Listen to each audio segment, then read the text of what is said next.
പരബ്രഹ്മ സ്വരൂപനായ സദാനന്ദ സ്വരൂപനായ ഭഗവാൻ പ്രത്യക്ഷ രൂപത്തിന് ഗുരുവായൂരില് അനുഗ്രഹഹസ്തവുമായി നിൽക്കുന്നു. അത് ജനങ്ങൾക്ക് എത്ര സൗഭാഗ്യമാണെന്ന് തുടങ്ങിയിട്ടാണ് മേപ്പത്തൂർ ഭട്ടതിരിപ്പാട് നാരായണീയം ആരംഭിക്കുന്നത്. അതിനുശേഷം ഭഗവാന്റെ സ്വരൂപത്തെ വർണ്ണിക്കുന്നുണ്ട്, ഭക്തിയുടെ പ്രാധാന്യം വർണ്ണിക്കുന്നുണ്ട്, നൈമിത്തിക പ്രളയത്തിൽ തുടങ്ങി ദേവാദിയുടെ ആവിർഭാവം, 8 അവതാരങ്ങളും കഴിഞ്ഞ് 9ാമത്തെ അവതാരമായ ശ്രീകൃഷ്ണാവതാരവും ഭഗവാന്റെ ബാലലീലയും ഒക്കെ നാരായണീയത്തിൽ വർണ്ണിക്കുന്നുണ്ട്. പക്ഷേ ഭഗവാന്റെ സ്വർഗാരോഹണം നാരായണീയത്തിൽ വർണ്ണിക്കുന്നില്ല. കാരണം മേപ്പത്തൂർ ഭട്ടതിരിപ്പാട് പറയുന്നത് ഭഗവാൻ സ്വർഗാരോഹണം ചെയ്തിട്ടില്ല, ഗുരുവായൂരിൽ തന്നെ ഭഗവാൻ ഉണ്ടാകുന്നാണ് അദ്ദേഹം പറയുന്നത്. ഇത് നമ്മൾ വായിക്കാൻ തുടങ്ങുവാണ്. സമയത്തിന്റെ കുറവുകൊണ്ട് ഓരോ ദശകത്തിലും കൂടുതൽ നമ്മൾ വിശദീകരിക്കാൻ സാധ്യതയില്ല. അത് നമ്മൾ അവസരം പോലെ ചെയ്യുന്നതാണ്. അപ്പൊ എല്ലാവരുടെയും വിഘ്നേശ്വരന്റെയും ഭഗവതിയമ്മയുടെയും ഗുരുവായൂരപ്പന്റെയും ആധാരബിന്ദങ്ങളിൽ നമസ്കരിച്ചുകൊണ്ട് ഞങ്ങൾ ആരംഭിക്കുകയാണ്. എല്ലാവരുടെയും ക്ഷേത്ര ഭരണസമിതി അംഗങ്ങളുടെയും നല്ലവരായ ഭക്തജനങ്ങളുടെയും പ്രകൃതി ദൈവങ്ങളുടെയും അഷ്ടദിക്പാലകരുടെയും എല്ലാം അനുഗ്രഹം സ്വീകരിച്ചുകൊണ്ട് വിനീതരായി ഞങ്ങൾ ആരംഭിക്കുന്നു. Allah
ഏവം പൂർവമാലോചിതമഹിതമയ നൈവമദ്യാഭിജാനേ നോ ചേതീവാകദംബ മധുരതരമിദം ത്വത്വകുച്ഛിദ്രസാദ്രം നേത്രൈः ശ്രോത്രൈശ്ച പീത്വാ പരമരസസുധാമോദേ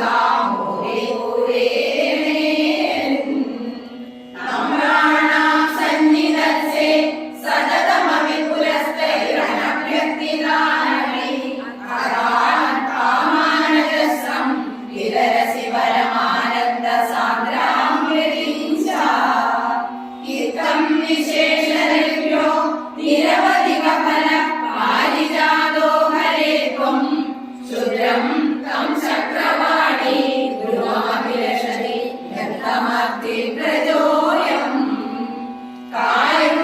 കാരുണ്യാത്മാനന്യം ദദതി ഖലു പരേ സ്വാത്മതസ്ത്വം വിശേഷ ഐശ്വര്യാധീശ്വരേണ്യേ യദപി പരജനേ സ്വാത്മനോ ഈശ്വരസ്ത്വം ത്വയുച്ചൈരായ മന്യേ പ്രതിഫലമധുരേ ചേതനാസ്കീതഭാഗ്യ ത്വം ചാത്മാരാമ ദേവേത്യതുലഗുണഗണാകാരസ്വരൂപേ നമസ്തേ ഐശ്വര്യം ശങ്കരാദീശ്വരവിനിയമനം വിശ്വവേദോഹരാണ തേജസ്സംഹാരിണീയം വിമലമവിയശോ നിസ്ത്രയശോ പരീരം അംഗാസംഗാ സദാ ശ്രീരഖിലവിലസിന ത്വാവിദേ സംഗവാത സർവാധാകാരവാസിം മുരഹര ഭഗവത് ശബ്ദമുഖ്യാശ്രയോസി സർവത്ര ഗോവിന്ദനാമ സങ്കീർത്തനം ഗോവിന്ദ ഗോവിന്ദ